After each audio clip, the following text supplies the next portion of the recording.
Your words have shape, vibration, and destiny, and your body listens. Since the dawn of time, sages have intuited what science is only beginning to confirm. Every cell in your body responds to the power of your thoughts, and even more, to the sacred language of prayer. This text is not just an intellectual journey, it's an inner activation. Inspired by the groundbreaking principles of Dr. Joseph Murphy, a pioneer in the power of the subconscious mind, here you will uncover a forgotten truth. Prayer is not pleading, it is biological programming. Your blood, your organs, your cells obey. Through these spoken pages, you'll be guided into a new dimension of awareness, where your voice becomes medicine and your thoughts shape the invisible structure of your being. You'll learn how conscious prayer, applied with intention and faith, can reprogram inherited patterns, heal tissues, and align your body with the divine mind. Prepare to enter the most sacred sanctuary, your biology turned into a temple, where faith is no longer blind but precise, where each cell becomes a disciple, where you are the creator and your blood the creation. The transformation begins now. Welcome to Obedient Cells, the prayer that shapes your blood. This book has been written for you, yes you, who have at some point felt that your body holds secrets you have not yet learned to read. For you who have sensed, perhaps without knowing how, that every organ listens, every cell responds, every tissue vibrates with an invisible, profound language. You have sought health, yes, but more than that, you have sought understanding. It is not enough for you to simply heal. Do you want to know why you got sick? What law did you ignore? What truth did you forget? And beyond that, you long to awaken the power that still belongs to you, sleeping in the marrow of your bones and in the light of your thoughts. The purpose of these pages is not to teach you one more technique, nor to give you formulas devoid of meaning. It is to guide you step by step to recognize that within you lies a guiding center, an organizing consciousness that needs no intermediaries, no external rituals, no permission from any authority. Your mind is equipped to speak with your glands. Your faith can move your lymphocytes. Your words can command your endocrine system. This is not magic, it is law. And where there is law, there is possibility. This book is for you who have come to understand that your health is not separate from your spiritual life, nor is your financial well-being separate from your physical harmony. That your DNA is not a fixed biological sentence, but an instrument awaiting the right melody. That your body is not a prison, but an ally. That your symptoms are not punishments, but messages. And that the voice capable of reorganizing everything already lives within you. By the time you reach the end of this book, you will not be the same, because you will have learned to name your organs as allies, to speak with your tissues as with siblings, to bless your scars as sacred portals. And above all, you will have remembered that every cell in your body awaits your word as a holy decree. And you, yes, you will have learned to speak to them with authority, with love, and with truth. The secret language of your cells, based on the teachings of Joseph Murphy. We've noticed that over 80% of those who visit our channel are not subscribed. You can support this project by clicking the subscribe button and liking the video. Thank you for inspiring us to continue creating more and better content for you. Are you ready to transform your life? Chapter 1, The Word That Shapes the Atom. In the beginning was the Word, and the Word was with God, and the Word was God. John 1:1. These words, echoing from the sacred dawn of time, are not a poetic allegory. They are a literal description of the creative principle operating in every cell of your body. Everything that exists has been formed, sustained, and set into motion by a primordial vibration. And that vibration is the Word. The atom, the basic unit of matter, is nothing more than a knot of energy vibrating at a specific frequency. But what determines that frequency is not cosmic chance. It is intention, a mental command, an affirmation, a word spoken with consciousness. Your body is not a passive receptacle of biological processes. It is a choir of billions of cells, each equipped with a stunning sensitivity to register the vibratory sound of your thoughts. Every word you speak, whether aloud or in the inner silence of your mind, carries an electromagnetic charge. This charge is detected by the body's bioelectric fields and transmitted as a direct command to the nucleus of your cells, where your DNA resides. The double helix of DNA, discovered by Watson and Crick in 1953, is not merely a chemical structure. It is a symbol of the spiraled logos, a ribbon that stores mental commands imprinted with the invisible ink of your beliefs. DNA is sacred writing. Each strand a phrase, each sequence a sentence. When you repeat an affirmation with faith, you are writing into your genome. You are updating your biology with new instructions for life. Modern science has confirmed that words affect matter. Quantum physics experiments, like those conducted in Soviet laboratories in the 1950s, demonstrated that atoms can reorganize according to induced mental patterns. Particles respond to intention. Electrons obey the command of thought. Matter is nothing but mind made solid. Understand this. Your body is constantly listening to what your mind is saying. Illnesses are not punishments or accidents. They are biological responses to distorted mental commands. Every cell of your liver, your skin, your heart receives messages in the form of words and reacts chemically to them. If you tell your body that it is sick, weak, or old, it will obey. If you tell it that it is strong, healthy, renewed by the infinite power of life, it will regenerate. When you affirm, "I am perfect health," you are not wishing for health. You are commanding your cells to activate specific patterns of proteins, enzymes, hormones, and neurotransmitters that lead to health. The word "I am" functions as a switch that awakens the corresponding genetic archive. Just as a sculptor carves stone with a chisel, you carve your physical reality with the word. Your mouth is a sacred laboratory. Every time you speak, you are programming your immune system, your digestive system, your nervous system. Words of hatred poison the blood. Words of love purify it. That is why Proverbs says, "Death and life are in the power of the tongue." Proverbs 18:21. Think carefully, what kind of words do you speak about yourself each day? Do you say, "I'm tired, I'm getting sick, I can't take this anymore"? Then you are activating DNA segments associated with fatigue, decay, and inflammation. But if you say, "Every cell of my body vibrates with the divine energy of life," you are planting codes of regeneration. Remember, the subconscious does not distinguish between the real and the imagined, between what is said jokingly or seriously. Every word charged with emotion is recorded as a command. That is why speaking with faith is far more powerful than just thinking positively. It is to act directly upon the quantum field that structures your body. It is to govern your biology from within. Let me share a case with you. A man once told me, "I'm fed up with this knee, it's useless." He had undergone 2 surgeries, yet his condition didn't improve. I replied, "You don't need another operation, you need a prayer. Stop cursing that knee and start blessing it." I taught him to repeat, "My knee is the firm axis of my walk. Every cell now responds to the perfect rhythm of the divine spirit." 3 weeks later, his inflammation had vanished. Was it a miracle? No, it was mental law. This is what I want you to understand. Every cell has ears, not physical ones, but vibrational ones. Each cell responds to the vibration of the word. Not just any word, but the word charged with intention, emotion, and belief.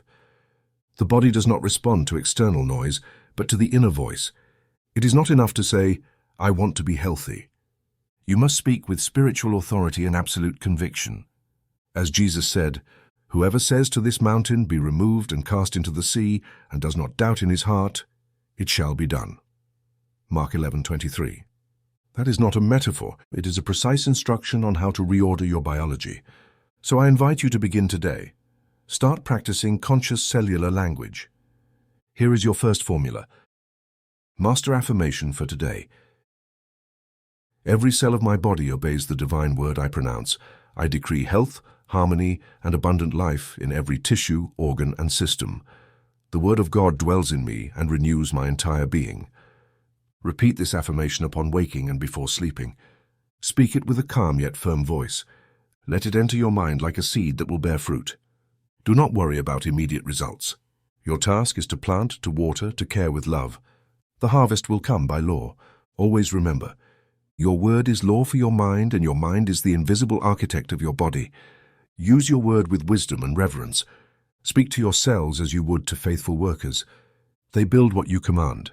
And if you speak with love, they will obey with miracles. In the next chapter, we will enter the secret library that dwells deep within your structure. DNA is the living archive of the subconscious. Prepare to discover that you not only inherit genes, but also dormant possibilities, awaiting the command of your word to awaken. Chapter 2. DNA, the hidden library of the subconscious. Within every cell of your body lies a structure so perfectly designed, so extraordinarily coded, that its very existence discredits any theory of chance as the ruling force behind life. This structure is called DNA, and it contains not only the information necessary to build your physical body, but also the full reflection of your spiritual, mental, and emotional history. DNA is not merely a sequence of nucleotides, it is a living library, a multidimensional archive that responds to the voice of your subconscious and to the images your imagination is capable of projecting. Contemporary science has only just begun to skim its first pages, but what the microscope cannot detect, the conscious mind can invoke. DNA functions like a holographic archive, meaning that each part contains the whole. Every cell in your body has full access to all the information of your being. And this access is not limited to the physical. It includes your latent spiritual potential, your connection to the collective unconscious, and the non-material records of your life's purpose. Those who have studied metaphysics know of the Akashic records, a term used to describe the vibrational storehouse of all human experiences, thoughts, and soul possibilities. Well, your DNA is the biological antenna that tunes into that archive. It is not a closed book bound by the laws of heredity. It is a living, open, reconfigurable system that responds to the language of focused thought. Imagination is the key that unlocks its code. Imagine a vast library where each shelf represents a genetic possibility, radiant health, divine longevity, brilliant creativity, deep intuition. If you never access those shelves, it's as if they don't exist. But when you project a clear mental image charged with emotion, your subconscious activates the corresponding gene, not because you manipulate DNA like a molecular engineer, but because your mind accesses the vibrational plane where that code is organized. Thomas Troward once wrote, "Imagination is the invisible matrix of form." And Neville Goddard, with his unmatched clarity, taught, "What you assume to be true in your imagination will become your experience." This is not superficial management. It is a deep process of genetic activation through the mind. The subconscious, upon receiving the image as real, instructs your physiology to align with that vision. The body does not debate, it obeys. Let me share a revealing case. Nobel Prize-winning Dr. Alexis Carrel reported incidents of spontaneous healing that defied all clinical explanation. One case involved a woman with advanced bone tuberculosis, admitted to Lourdes. Skeptical physicians observed how, after an experience of prayer and intense spiritual visualization, the destroyed tissues began to regenerate. Carrel, while refraining from spiritual conclusions, documented the phenomenon. What external observers missed was what happened within her, a profound shift in internal imagery. She saw herself healed, and that vision impressed a new pattern upon her DNA. This leads us to a transformative truth. DNA is not destiny, it is a program. And you are the programmer. You do not need a laboratory to activate dormant zones. You need conscious prayer, focused imagination, and consistent repetition. Your subconscious mind is the operator that executes the commands you choose to plant. Here is a specific prayer to begin that activation process. Genetic activation prayer.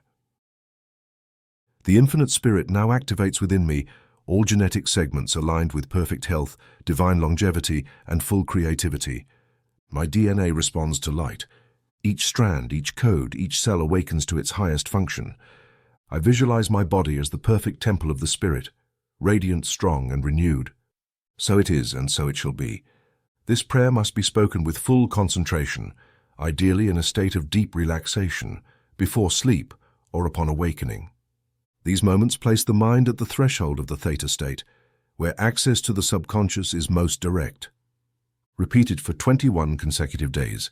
Do it as one who opens a sacred, sealed book each night, because that is exactly what you're doing.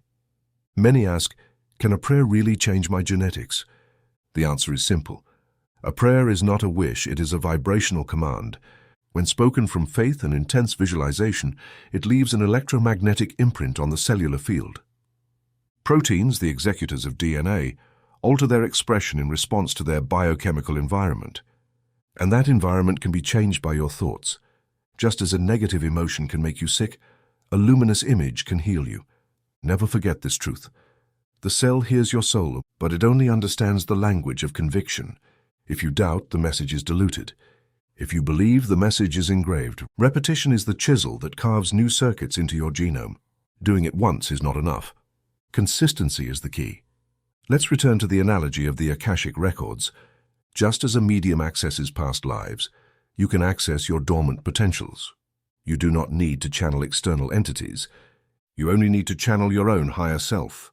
Your subconscious is in constant contact with Source. When you pray with imagination, you are not creating something that doesn't exist.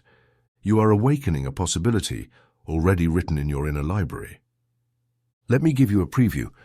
In later chapters, we will explore how this genetic activation can extend to tissue regeneration, disease prevention, and the unleashing of extraordinary abilities. But for now, it is enough for you to understand this. Your DNA is not finished. It is waiting for your command, and if you don't give it, others will, your fears, inherited beliefs, or the external voices that program you from the outside. But if you claim your inner authority, then your cells will obey the voice of the Spirit. And you will begin to read a book that has been sealed since your birth. The living book of your health, your potential, your destiny. The key is in your hands, and that key is imagination sustained by faith. Chapter 3, Organs that Listen. Traditional medicine has taught for centuries that the organs of the human body respond to chemical and electrical stimuli, contracting or expanding according to physiological reactions controlled by the central nervous system. While that description is useful, it is incomplete. It lacks an essential dimension, the vibrational one. For each organ in your body is also a receiver of subtle frequencies, a living antenna that captures not only biochemical signals, but also the messages of your mind, expressed in words, images, and emotions. Your body is an auditorium, and your thoughts are the conductor of the orchestra. There exists a hidden law, known since antiquity and passed down through the Hermetic schools, called the principle of vibration. According to this principle, nothing rests. Everything moves, everything vibrates. This vibration is not a mystical metaphor. It is a physical reality. And since organs are made of atoms and cells, they too vibrate. But what is rarely taught is that each organ has a specific resonant frequency, and that this frequency can be activated or altered by the human word. At the beginning of the 20th century, the pioneers of the New Thought movement began to systematize precise correspondences between words, emotions, and bodily organs. Charles Fillmore, founder of the Unity School of Christianity, believed that every part of the physical body is the reflection of a spiritual idea. The heart, for example, responds to the thought of love, the liver to anger, the lungs to freedom, the kidneys to fear. This spiritual cartography of the body is not arbitrary. It is grounded in clinical observation and metaphysical experience. In the 1940s and 50s, Soviet engineer Semyon Kirlian documented an astonishing phenomenon. Every living tissue emits an electromagnetic field that changes according to the emotional state of the person. His high-frequency photography experiments showed that emotions, and by extension words, alter the bioresonance of organs. This confirmed what spiritual traditions had always known: the body listens. But not all organs respond to the same words. There is a theory, we'll call it the theory of specific response, which states that each organ understands a particular language, a verbal frequency of its own. When you speak a word, you don't just hear it with your ears. You emit it inward, into your bodily system. And if that word matches the resonant frequency of a specific organ, that organ reacts, like a string vibrating in perfect harmony. Let me give you an example. A woman once came to my practice suffering from chronic liver pain with no clear medical explanation. As we spoke, I noticed she frequently used expressions like, "It fills me with rage, I can't digest this, it's tearing me up inside." Her language revealed a pattern of repressed anger. I offered her a simple daily practice, to repeat each morning for 20 minutes the following affirmation: "My liver is filled with peace, bathed in the light of forgiveness, and flows with divine harmony." Within 3 weeks, her symptoms vanished. It wasn't a miracle, it was directed vibrational reprogramming. Just as the liver responds to peace, the heart harmonizes with love, the lungs with freedom, the thyroid with expression, the stomach with trust, the kidneys with safety. Each of these systems receives what it needs, as if it were a native language, and if it doesn't receive it, it suffers. But when it hears what it longs for, it expands, balances, and regenerates. That's why I want to share with you now a simple but powerful technique. Let's call it the organic mantra technique. It consists of selecting a mantra word that aligns with the vibrational need of a specific organ and repeating it in a state of deep relaxation to tune that organ to its ideal frequency.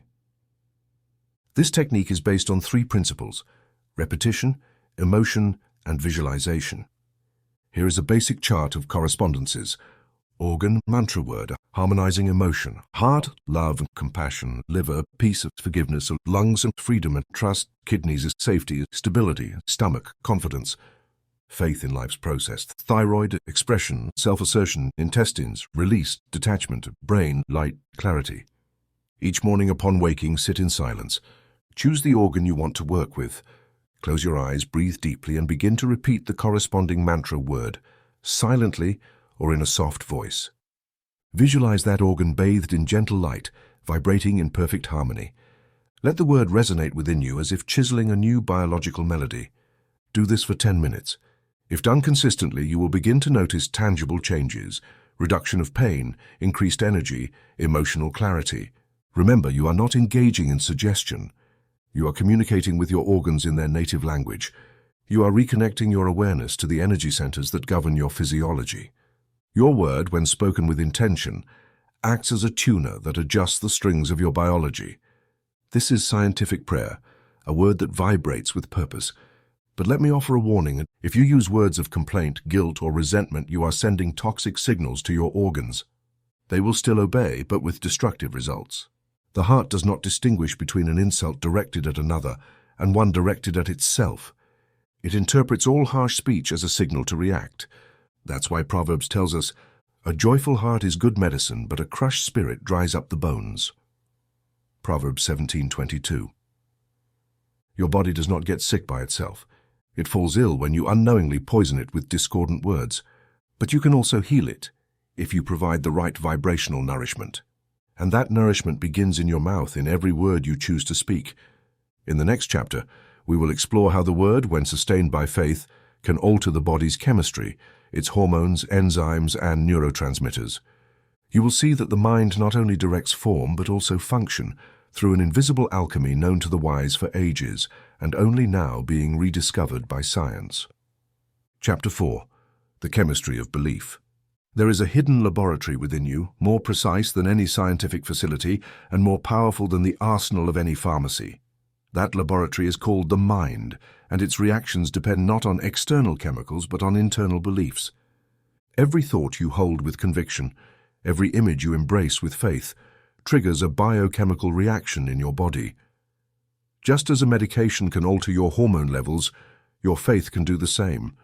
Without pharmaceutical intermediaries, this isn't spiritual rhetoric, it's a law proven by science. In the 1950s, the Journal of the American Medical Association began publishing studies on an intriguing phenomenon, the placebo effect. Doctors administered pills with no active ingredients to patients who believed they were receiving real treatment. The results were astonishing. Not all, but a significant proportion improved, enough to force a re-evaluation of the mind-body connection. How could a neutral substance cause real pain relief, reduce inflammation, even reverse severe symptoms? The only possible explanation was that the body responded to belief, not substance. If the patient's mind was convinced healing was taking place, then the body obeyed and began to produce internally what was needed for that healing. Hormones like dopamine, serotonin, endorphins, even cortisol and adrenaline regulation responded not to the pill's chemistry, but to the chemistry of belief. This phenomenon, confirmed by hundreds of studies since, dismantled the mechanistic view of the body as an autonomous machine and placed faith at the center of physiology. But this, dear reader, is not new. Jesus had already stated it clearly. Your faith has made you well. Mark 5:34. He did not say, "My power has healed you," or "the medicine has healed you," but your faith, because faith is not a religious emotion. It is a mental force that alters the substance of the body. It is an active agent, a vibrational command that triggers the secretion of specific chemicals from the endocrine glands to the whole organism. In my ministry at the Church of Divine Science in Los Angeles, I witnessed countless cases where people, without conventional medical treatment, achieved complete healing through the application of mental and spiritual principles. One such case was a man with chronic hypertension. He had tried multiple medications, all with side effects. I taught him a simple affirmation to repeat 3 times a day. My blood pressure is the perfect measure of divine balance within me. Each beat of my heart vibrates in harmony with the peace of God. In 6 weeks, his pressure stabilized, without drugs. How did it happen? Through an endocrine reaction triggered by a sustained, repeated belief. The pituitary gland, thyroid, adrenals, pancreas, these centers all respond to mental stimuli. If you believe you are under threat, the body releases cortisol and adrenaline. If you believe you are at peace, it releases oxytocin and endorphins. The endocrine system doesn't distinguish between real and imagined threats, and it responds just as powerfully to internal images of well-being. This leads us to an inevitable conclusion. You can design your internal pharmacy. You do not need external drugs to activate your immune system or your vital energy. You need precise affirmations loaded with intention, repeated regularly. I call these high-voltage affirmations, phrases that don't merely express desire, but command biochemical transformation from the soul's center. Here are a few of them, specifically designed to balance the endocrine system. For the thyroid metabolism and expression, my words are clear, calm, and powerful. My thyroid vibrates in perfect rhythm with divine order. For the adrenal glands, energy, and stress, I am safe, protected, and strong. My adrenal glands produce only what is needed in perfect peace. For the pancreas, sugar, and satisfaction, the sweetness of life flows through me. My pancreas responds to my joy, and my body finds balance. For the pituitary gland, general harmonization, my whole body obeys the wisdom of the divine mind. Every cell acts in perfect symphony. These affirmations are not magic, they are neuro-instructions. When repeated with intention, they create new neural connections, modify your internal biochemistry, and re-educate your body. You're not self-suggesting, you're issuing physiological commands from a higher level of consciousness. One memorable case was a woman suffering from severe hormonal imbalance, with intense fatigue, insomnia, and anxiety. I asked her to record a simple affirmation in her own voice. The glandular system of my body is an instrument of balance and energy. Life flows through me in perfect rhythm. I instructed her to listen to it every night before sleep. Within 2 months, lab tests showed normalized hormone levels. The recording became her medicine. The body responds to the inner voice. Faith is its catalyst, and the spoken word is its activator. Do not wait to fall ill before using these tools. Start today. Your pineal gland does not need an MRI. It needs you to speak to it from the center of your faith. Your immune system doesn't require costly supplements. It needs thoughts of wholeness, words of life, and sustained images of vitality. Remember, the mind creates the mold, the body pours the substance, and that mold can be of disease or of health, according to the substance of your belief. In the next chapter, we will explore a critical moment for this process of regeneration, the nocturnal state. For it is in sleep, when the conscious mind rests, that the subconscious can act with greater freedom. And there, the repeated prayer before sleep becomes deep, silent, and effective medicine. Chapter 5. The Nocturnal Cellular Dialogue.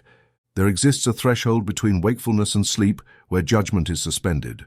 The doors of the subconscious open, and the mind becomes fertile soil for every mental seed planted in it. This threshold is called the hypnagogic state, and it is precisely there where the most powerful, most transformative, and most silently effective dialogue with the cells of the body is established. Most people waste that moment with thoughts of worry, to-do lists, or mental reviews of the day's mistakes. But those who understand the mental law know that it is in that instant where health, regeneration, and physiological peace can be sown. The pioneering studies of Nathaniel Kleitman and William Demant, founders of modern sleep research, showed that the human body enters clearly defined phases during rest: REM cycles, brainwave patterns, nocturnal hormone secretion. All of this demonstrates a biological intelligence that operates without conscious intervention. But what they didn't study, because their paradigm was physiological, not spiritual, is that this fertile ground of sleep is highly susceptible to prior suggestion. What you think before sleeping is what your subconscious will carry out during the night. It is the silent command your body will follow as a sacred mandate. This is where Z programming comes in. Brainwaves in the Z state, ranging from 4 to 7 Hz, occurred just before entering deep sleep. In this moment, the critical filter of the conscious mind shuts down, and the subconscious accepts what it receives without resistance. Every thought, image, or word received in that state becomes a direct command to the body's inner workshop, and the cells that never sleep begin to act. It's not about sleeping to escape the day, but about entering the night as one enters a temple. The human body performs tasks of cellular repair, liver detoxification, neurochemical reorganization, and tissue regeneration during sleep. But if you don't give it a clear directive before sleeping, it will work blindly, according to old patterns. If instead you speak to it with clarity, with a prayer, an affirmation, a visualization, then your body receives new blueprints, specific orders, elevated frequencies. Psalm 91, one of the most powerful in the Old Testament, is not just a hymn of protection. It is a nocturnal mantra designed for the soul to fall asleep in a state of absolute trust. You shall not fear the terror of the night, nor the arrow that flies by day, for he will command his angels concerning you, to guard you in all your ways. This is not merely poetic promise, it is a vibrational formula. When you repeat this psalm before sleeping, you activate a field of psychophysiological safety. The parasympathetic nervous system is activated, cortisol is reduced, the heart calms, and restorative sleep is promoted.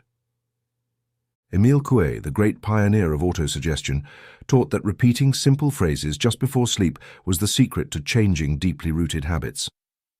His famous formula, "Every day in every way I'm getting better and better," is an affirmation that, repeated in a relaxed state, reconfigures the nervous system and acts on metabolism. But we can go further, adapting such formulas to the specific needs of our organs, tissues, and biological systems. Let me propose a complete nightly routine that we will call the Nocturnal Cellular Dialogue. This routine has 3 steps: relaxation, repetition, and visualization. Do it every night without interruption for 21 days. Then evaluate the changes, not just in your sleep, but in your energy upon waking, your digestion, your mood, even your skin. Step 1. Progressive relaxation.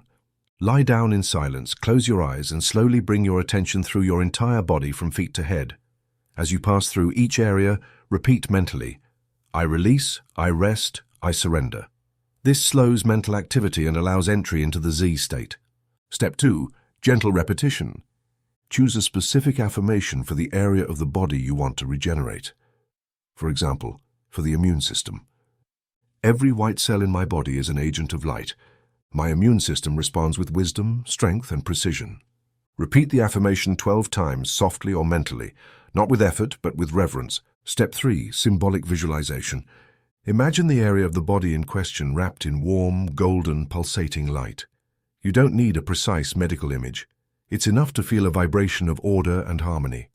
Visualize the cells regenerating, the tissues restoring, your whole body resting in peace.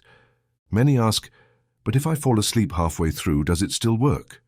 Yes, because the subconscious doesn't sleep. In fact, it prefers you to sleep so it can act without interference. In my pastoral experience, a woman suffering from chronic fatigue and sleep disorders achieved a remarkable recovery using only this routine. I suggested she repeat nightly. The vital energy of the spirit flows through me while I sleep. My cells are nourished. My organs are restored. I sleep in peace and awaken in strength. 3 weeks later, not only was she sleeping deeply, but she was waking without the need for stimulants. Never underestimate the power of the simple. The body is an obedient servant, but it needs clear directives, and the best time to give them is just before sleep. The conscious mind closes the day, but the subconscious mind opens the night, and what is planted in the night is harvested in the day. Just as you set an alarm to wake up, set an affirmation to reprogram. Because while you sleep, your soul speaks to your cells, and if you give it words of health, they will know what to build. In the next chapter, we'll explore an even deeper topic, the memory of the body. Because scars are not only physical, some tissues remember old wounds, and they can only be healed by rewriting that memory with new images, new words, and new faith. Chapter 6. Rewriting Scars and Tissue Memory. Every wound leaves a mark, not only on the skin, not only in the muscles or bones, but in the subtle field of bodily consciousness that records and stores every impact, every face, every pain, every story. What we call a scar is not just a formation of collagen that seals a physical injury. It is also an inscription in the memory of the tissues, a kind of vibrational archive that retains the emotion, the thought, and the context associated with the trauma. Just as the mind remembers words and scenes, the body remembers cuts, fractures, burns, and tension. And these memories are not erased by time, but by a conscious act of reprogramming. Wilder Penfield, Canadian neurosurgeon and pioneer in brain research, demonstrated in his studies that certain areas of the cortex, when electrically stimulated, evoked specific memories, not only visual or auditory but also somatic, smells, tastes, physical sensations. Penfield discovered that the body holds memory, not abstract memory but embodied experience. This memory is not limited to the nervous system. It is distributed throughout the cells, especially those involved in healing, fibroblasts, keratinocytes, myofibrils. Scars are the way the body archives trauma. The tissue closes, but it does so with a different density, with an altered molecular organization. The collagen that forms a scar is not the same as the original tissue. It is more rigid, less vascularized, less elastic. And often that difference is not only structural but energetic. Where there is a scar, there is a frozen story, a trapped emotion, an unconscious command to protect, to avoid repeating, to resist. But if the trauma was accompanied by fear, anger, or rejection, that emotion was also recorded. And unless that imprint is rewritten, the body will continue operating from the past. Hans Selye, endocrinologist and father of the concept of stress, demonstrated that the body responds to trauma not only with inflammation or pain, but with a complete reconfiguration of the hormonal system. Sustained stress weakens healing processes. Chronic cortisol prevents proper tissue regeneration. The wound, then, doesn't just heal poorly. It becomes a point of chronic distortion in the body's energetic field. That's why some people experience pain in old surgical sites, even though medically healed. What hurts is not the flesh, but the memory left untransmuted. Here is where conscious mind, directed prayer, and creative visualization become tools for cellular re-imprinting. When you pray, not to ask, but to command from spiritual truth, you are impressing a new frequency upon that tissue. You are speaking to the cellular matrix of the collagen, to the invisible architecture of the epithelium, and commanding a vibrational reconfiguration. It doesn't matter whether the scar is months or years old. When the cell receives a new pattern, it can reorganize because every structure can be altered when its generating field is touched. Let me share with you a real case. A woman from my congregation had suffered a severe burn on her forearm. Though the skin had closed, the area remained hardened, sensitive, and discolored in a reddish-brown tone. Beyond the physical appearance, she felt shame, fear of touch, and a visceral rejection of that part of her body. I taught her a practice that involved gently placing her fingers on the area while repeating, "This skin now obeys the perfect model of spirit. I bless this part of me. I accept it.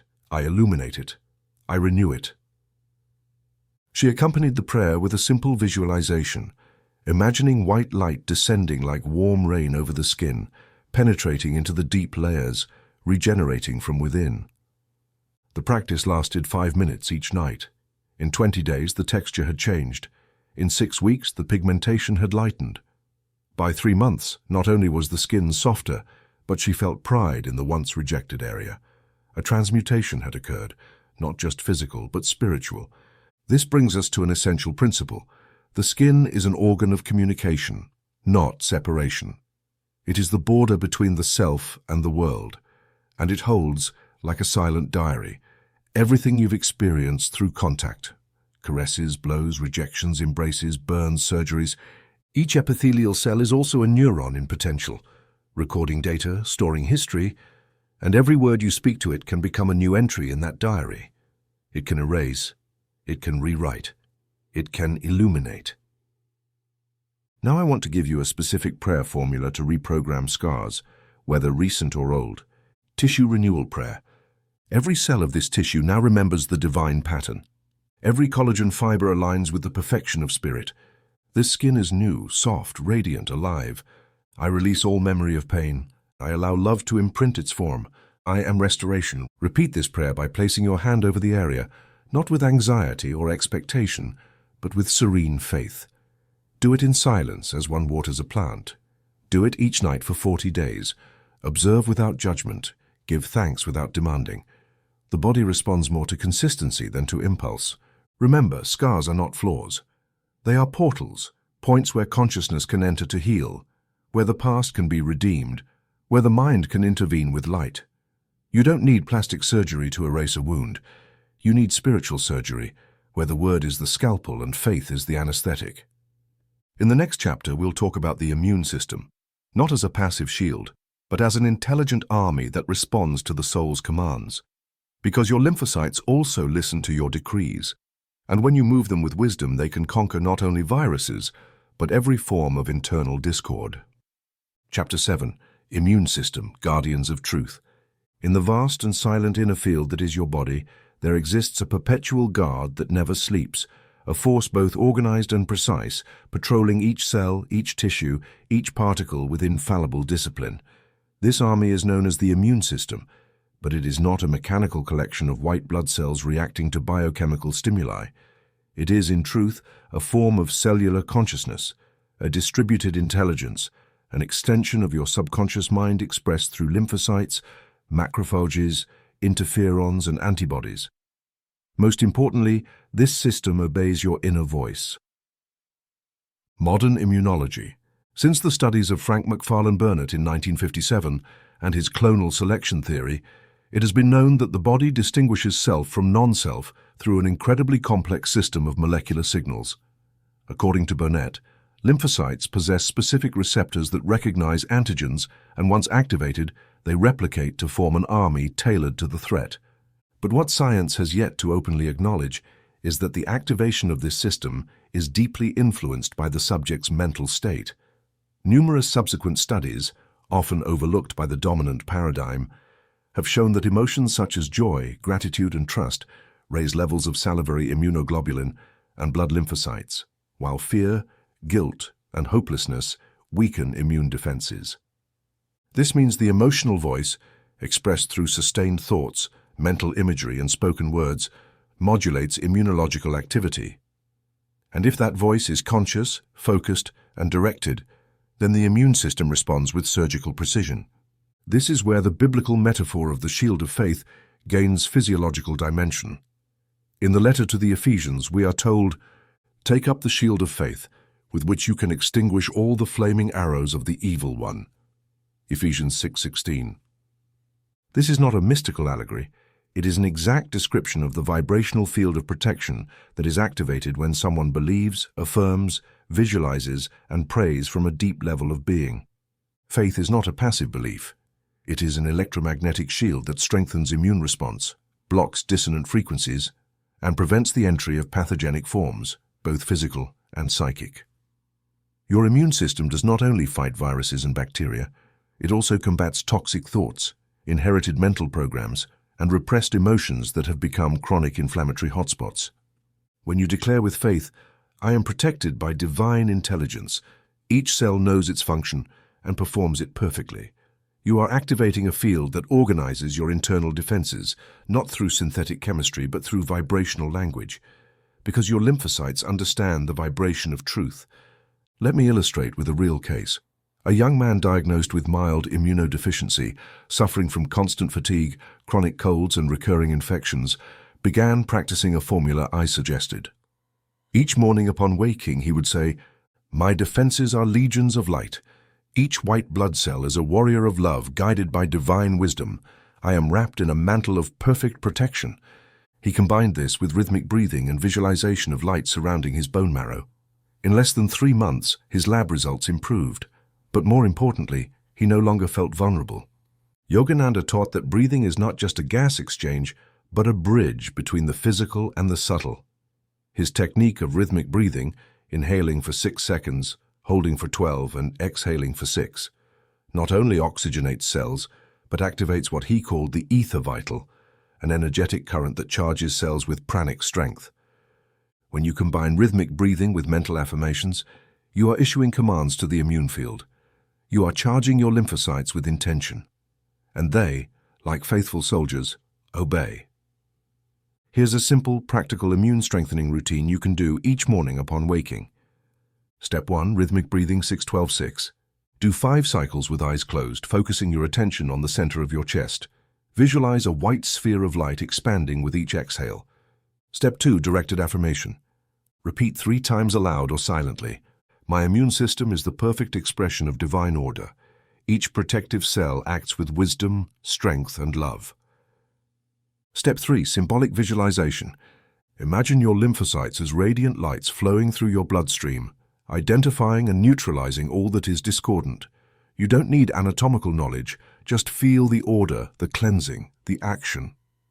Many ask, but what if I'm already sick?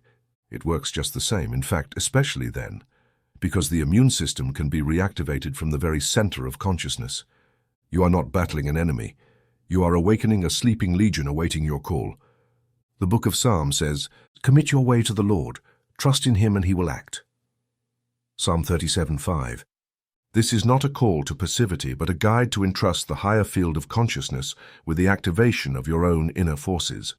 The Spirit does not work alone, it works through your cells, and your cells obey your voice. In the next chapter, we will explore the internal orchestra that directs all these functions, the endocrine system.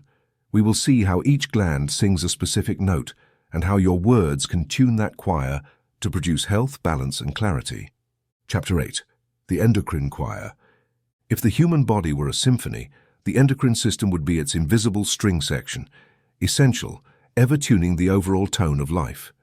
Each gland is an instrument, each hormone a note, each secretion a vibrational pulse that harmonizes thought, emotion, and physiology.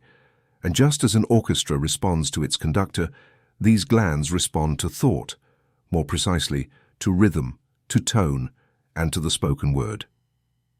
Science acknowledges the endocrine system as a regulator of vital functions: metabolism, growth, sleep, stress response, desire, lactation, among others. But what is not taught in medical schools, because it still lies beyond mechanistic logic, is that these glands possess specific resonance, and that resonance can be activated or thrown off by verbal, auditory, and mental stimuli. Words do more than stir emotion. They modulate. In 1958, Aaron Lerner was the first to isolate melatonin, a hormone secreted by the pineal gland. His discovery revealed that this small structure at the center of the brain was responsible for regulating sleep-wake cycles and responded directly to light and darkness. But those who have studied ancient traditions know that the pineal is more than a biological clock. It is a spiritual eye, the gland of intuition, of inner time, of access to subtle dimensions, and as such, it responds to sacred frequencies like harmonic chanting, sustained tones, and especially to words spoken with intention. Each endocrine gland has a corresponding frequency word. The pineal responds to light, the pituitary to order, the thyroid to expression, and the adrenals to peace. When these words are repeated in a steady rhythm, accompanied by breath and visualization, they not only affect the central nervous system, but induce a profound harmonization of the inner chemistry. In ancient liturgy, particularly Gregorian chant, monks would intone phrases with sustained rhythm for hours. They did not do this for musical aesthetics, but for physiological effect. The resonance of those sustained, unaccompanied notes induced states of cardiac coherence, cerebral oxygenation, and endocrine balance. The human voice, when rhythmic and conscious, becomes medicine, not because it is magical, but because it is vibrational. Now imagine your endocrine system as a choir, the pineal as the soprano, the pituitary as the alto, the thyroid as the mezzo-soprano, the adrenals as the bass. Each has a note, a frequency, a function. If one goes out of tune due to stress, repetitive thoughts, or repressed emotions, the entire choir loses balance. But if you act as the conscious conductor, you can restore harmony through rhythmic autosuggestion. This method consists of repeating a specific phrase to the rhythm of a metronome. You may use a real one, or simply set the pace with your breath, or a gentle tapping to induce a state of focused coherence. Within a few minutes, the entire body enters a state of harmony. Heart rate stabilizes, breathing deepens, and the glands begin to secrete in balance. Here is a concrete practice to perform each morning, which we'll call the Endocrine Symphony. It lasts 12 minutes, divided into 4 segments of 3 minutes each. Segment 1, Pineal Gland. Keyword, light. Sitting in silence with eyes closed, repeat in a low voice to a slow metronome beat. My pineal gland radiates divine light. I see with clarity. I rest in the wisdom of the Spirit. Visualize a white sphere of light in the center of your head. Segment 2, pituitary gland. Keyword, order. My pituitary gland commands with perfect order. Every function in my body obeys divine balance. Visualize a violet point organizing and directing every system. Segment 3, thyroid gland. Keyword, expression. My thyroid vibrates with freedom. I express my truth with love, confidence, and peace. Visualize a blue spiral at the base of your neck, rotating in harmony. Segment 4, adrenal glands. Keyword, peace. My adrenal glands respond to the calm of the spirit. I act from inner peace. Visualize a warm red light in the lower back region, stable and deep. This exercise may be performed with soft background music, preferably without lyrics, or even in silence. The key lies in rhythmic repetition, precise visualization, and sustained faith. It is not a matter of believing it will work. It is a matter of commanding from the depths that it must be so. Remember, glands do not think, but they listen. They are receptive structures designed to detect internal signals. You are the transmitter, and the quality of your signals determines the quality of your hormones, and thus your energy, mood, and capacity to respond to life. In the next chapter, we will explore how this internal harmony translates into external prosperity. Because health and abundance are not separate events, they are distinct manifestations of the same central vibration. You will learn how to attune your genetic field to the frequency of wealth, vitality, and full expression. Chapter 9. Spiritual genetics of physical prosperity. The idea that health and wealth are separate domains belongs to the old dualistic paradigm. That fragmented thinking which divides body from soul, matter from spirit, the physical from the mental. But spiritual truth, proven both through inner experience and observable evidence, reveals that health and wealth are distinct manifestations of a single root vibration. Whoever possesses a mind attuned to abundance inevitably manifests a vital body, and whoever cultivates a healthy body naturally radiates an energy that attracts financial well-being, harmonious relationships, and expansive life. This vibrational unity is explained by the principle of correspondence. As within, so without. This is not a poetic metaphor. It is a universal law. Thought emits a frequency. That frequency conditions biology, and biology, through its vibratory tone, sends a signal to the environment that determines opportunities, resources, and outcomes. That is why, in studying cases of longevity in various cultures after World War II, a common pattern emerged. Communities with a greater perception of subjective well-being not only had better physical health, but also more material prosperity, not by chance, but because both dimensions were expressions of the same internal state. The teachings I shared in The Power of Your Subconscious Mind, 1963, already anticipated this truth. There I showed how mental images held with faith become tangible external realities. But in this chapter, we go further. We affirm that your DNA contains latent prosperity codes that can be activated through directed thought. For genetics, though structured by inheritance, is dynamic, alive, plastic, and it responds to the vibrational information it receives from your mind, your environment, and your beliefs. When you think in terms of lack, you emit biochemical signals that reduce the production of certain neurotransmitters, weaken immune response, and alter endocrine secretion. But when you think in terms of fullness, gratitude, and expansion, your body responds by activating metabolic pathways of regeneration, optimal nutrient absorption, and favorable gene expression. This is not esoteric theory. It is epigenetics in action. The mind doesn't change the sequence of your DNA, but it does decide which genes are activated and which are not. And just as you can activate genes of health, you can also awaken genes of prosperity, because abundance does not come from the outside. It emerges from within. It is a form of energy which, when cultivated internally, expresses externally as resources, contacts, opportunities, and yes, even money. Jesus taught this clearly in the parable of the talents, Matthew 25:14-30. There, the servant who multiplies what he receives is blessed with more. But the one who buries his talent, out of fear or false humility, loses even what he has. This is not a story about economics. It is a lesson about vibration. The talent represents your capacity to produce, to expand, to manifest. And if you hide it, if you deny your creative power, you not only fail to grow, you fall out of alignment with the universal law of expansion. Likewise, the barren fig tree that bears no fruit is cursed. Matthew 21:19. Not because God punishes, but because nature itself rejects internal sterility. A sick body and an empty bank account are often symptoms of the same blockage. A mind that has stopped receiving, stopped giving thanks, stopped radiating. It is necessary then to begin thinking in terms of the spiritual genetics of physical prosperity.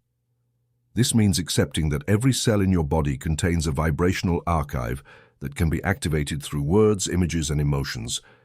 It is not enough to desire. You must declare. It is not enough to imagine. You must decree. Here I offer you a series of affirmations to attract not only health but also nutrients, vitality, and abundance. 1. Cellular nutrition affirmation. Every cell in my body receives exactly what it needs. I absorb all nutrients with divine intelligence. My digestion, my blood, and my tissues cooperate in perfect synergy. 2. Pranic energy affirmation. I am energy in motion. Each breath charges me with vitality. I emit strength. I receive strength. I am strength. 3. Physical prosperity affirmation. Spiritual gold flows through my veins. Wealth is my natural state. My glands, my skin, and my brain vibrate with prosperity. 4. Total abundance affirmation. I'm surrounded by opportunities. Life sustains me with generosity. Everything I need comes to me without effort or delay. These affirmations should be spoken with a clear voice, inward gaze, and elevated emotional state. You may accompany them with gentle body movement, conscious breathing, or music tuned to 432 Hz, which facilitates cellular resonance. An elderly woman without resources and with weakened health began this practice for 40 days.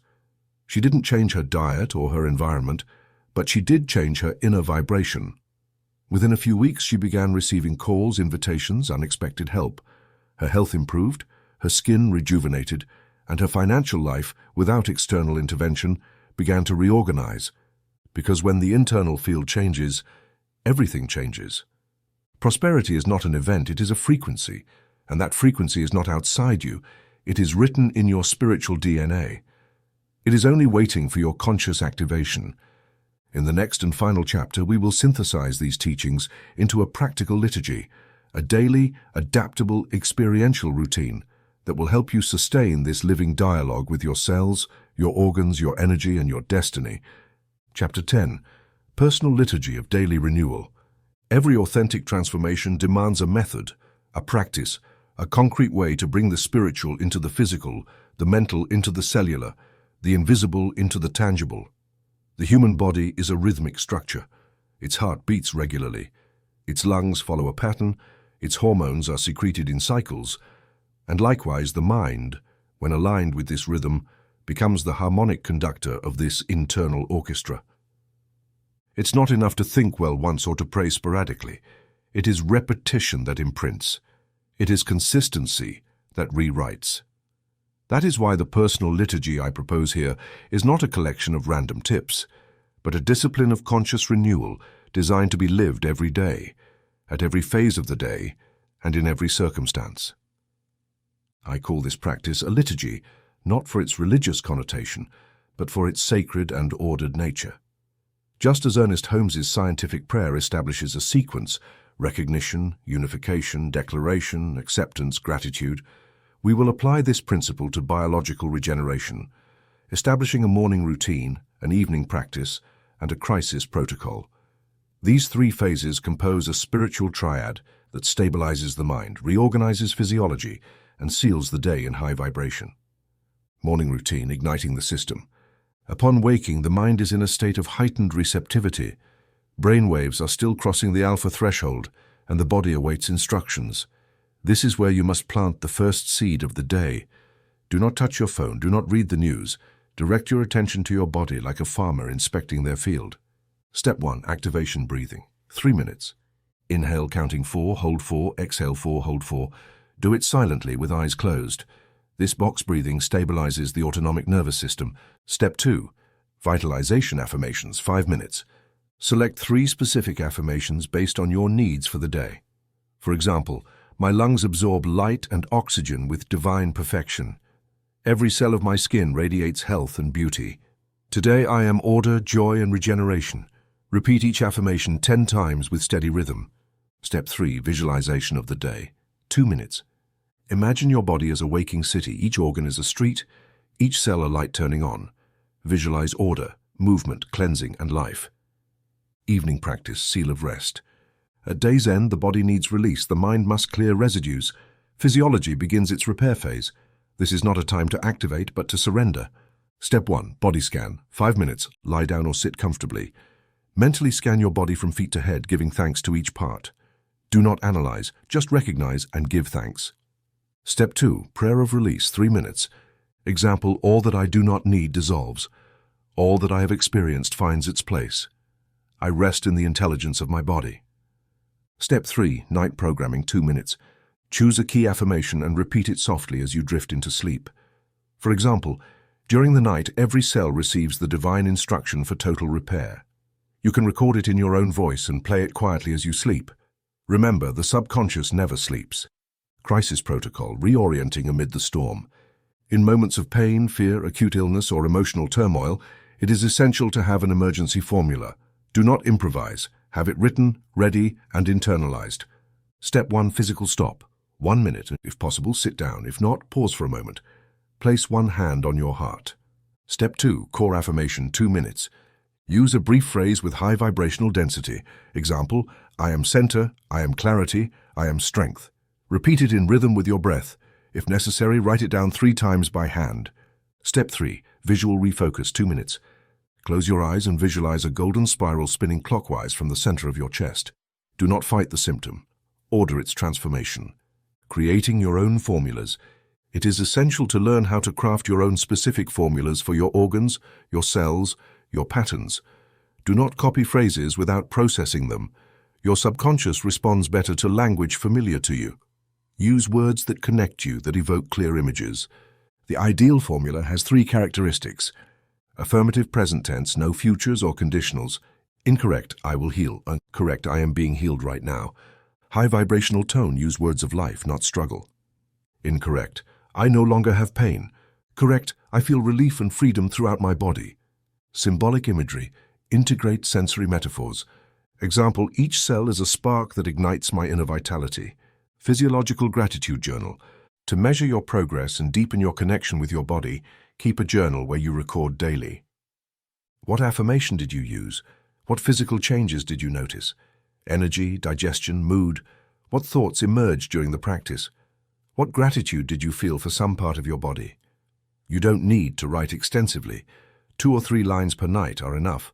Over time, you will see patterns, revelations, and evidence of transformation. Writing is a way to materialize consciousness. And don't forget the Pauline recommendation. Pray without ceasing. 1 Thessalonians 5:17. This doesn't mean to recite endlessly, but to live in a prayerful state, in connection, in guidance, in elevated vibration. Do not separate mind from body nor word from organ. In every inhale there is a prayer. In every cell, a temple. This liturgy is not a burden, it is an art. It is the most direct, concrete, and effective way to live embodied spirituality.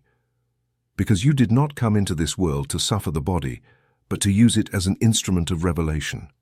Now that you know the secret language of your cells, use it. Command from faith, affirm from vision, declare from love, and every day you will see your body transform into the visible field of an intelligence that was never asleep. It was only waiting for your call. This volume ends here, but your practice is just beginning.